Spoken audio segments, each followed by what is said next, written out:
There are 40 days to go until the autumn statement, and it's a very big moment for the Chancellor, because this time last year he was telling us that we were out of the danger zone, but we had to start a programme of pretty tough pulling back of public spending.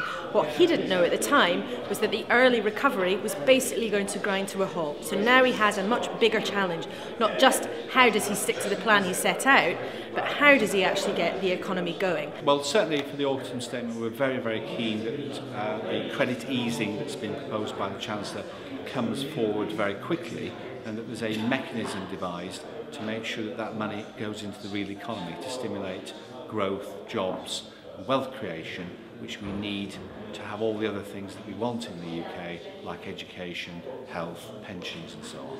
And the signs are not good, actually, that the autumn statement he'll be forced to acknowledge that the structural deficit has not been reduced by as much as he had predicted, partly because the economy has weaker capacity than was thought at the time of the budget last year when the Office of Budget Responsibility did its number crunching.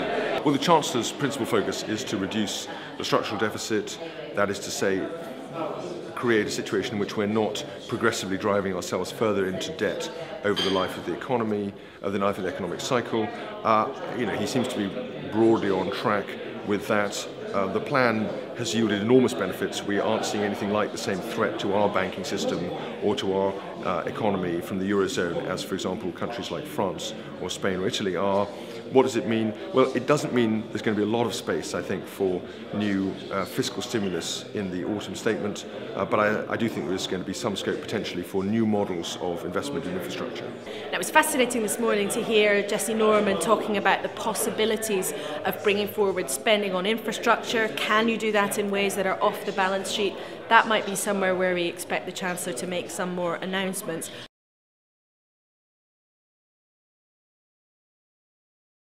Credit easing is this important new idea to free up the supply of credit and get more lending into small institutions, small business, areas of the economy that have been starved of credit. How's it going to work? Well, the exact details remain to be determined, but broadly speaking it's going to be about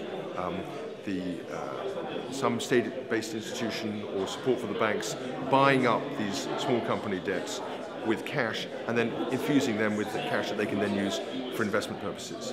What he also is quite clearly going to give us more detail on is how this mysterious idea of credit easing would work. Right now in this room here are very smart people brought together this morning. Nobody really knows what it means. Nobody really knows how it would work. And when the Chancellor gets to his feet in 40 days' time, he's got to have an explanation of how credit easing might work.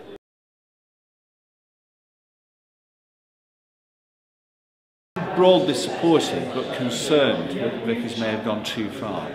The economy has gone from an extremely risk-averse extremely risky position where there's definitely a view within business and government that high risk is good, to an extremely risk-averse position, and it may have swung too far. The priority right now is to get growth, because we'll end up in a mess if we don't actually get that growth. Probably a bigger mess than having a little bit more risky banking would create.